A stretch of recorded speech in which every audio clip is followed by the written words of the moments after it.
How to find cheap property for sale. Ken Van Liew here, Modern Wealth Building Formula author, How to Master Real Estate Investing. I just want to thank you guys so much for checking out my videos. I love that you love my videos. Keep liking me on YouTube. Check out my Instagram. Check out my TikTok. And let's get into 10 ways on how to buy a property for sale.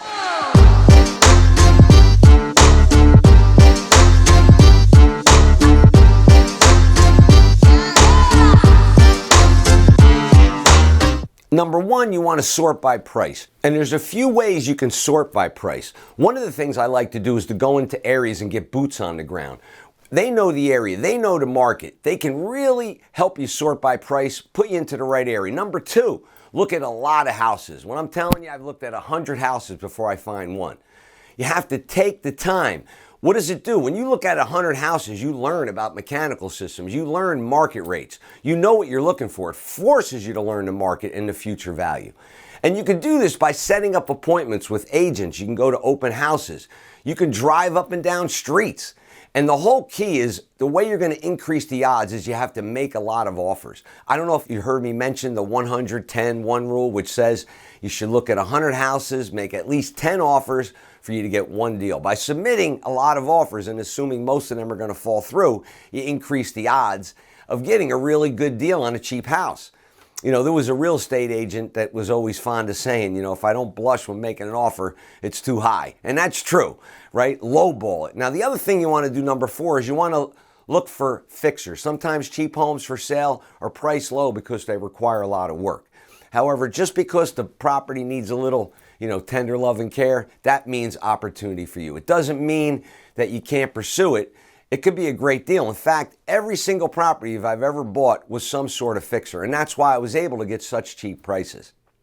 Fixer-uppers, however, they can carry a certain type of risk. You have to know what you're doing, and you've heard me talk about this, right? Hire a contractor that you can trust.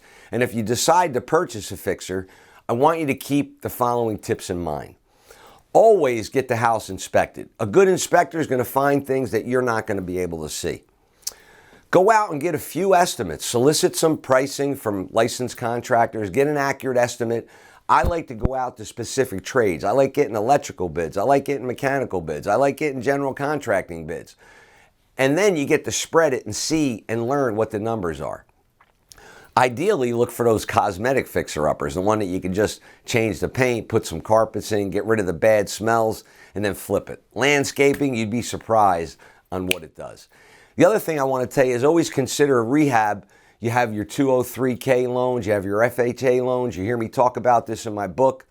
And the other thing that I also find, number 5, is really look outside the cities. One of the best ways to find cheap houses for sale is by looking outside the busy cities and suburbs and focus more on the rural areas. Now, I'm not talking about, boondocks in the middle of a farm, but what I'm trying to say is that low-price communities are usually within an hour or two of most major cities.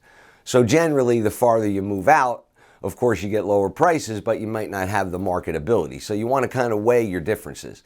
In the same context, you may want to consider staying away from U.S. coastals, waters. That's where the property goes up. The Midwest and South generally have much cheaper prices on property than East or West Coast. Obviously, there are exceptions, right? But if you don't care where you're going to buy, I would focus more on the Midwest, Southeast. Come to the metropolitan area and then work the outskirts. Number 6, set up automatic alerts. Another way to snag a good deal is being prepared, right? Luck is preparation meeting opportunity. Have your real estate agent set up an automatic alert for whatever property you're looking for. Then they're on it, you're on it, and you can jump right into evaluation mode. And if your agent doesn't do automatic alerts, set them up, on your computer using Zillow or Redfin. Number 7, I mentioned before, look for FSBOs. Those are for sale by owners. Oftentimes, in an effort to save money, people list their homes on their own. Now, little do they know, they lose the benefit of the marketing, but sometimes you can get a better deal because they're saving on commission. However, many times these people have no idea what the true value is, and their home is, and you may consider selling it, much cheaper than the homes in the neighborhood. You also want to keep an eye on sites like Craigslist for FSBO sales and jump on them quickly. Number 8, I've always focused on REO properties, real estate owned properties by the bank.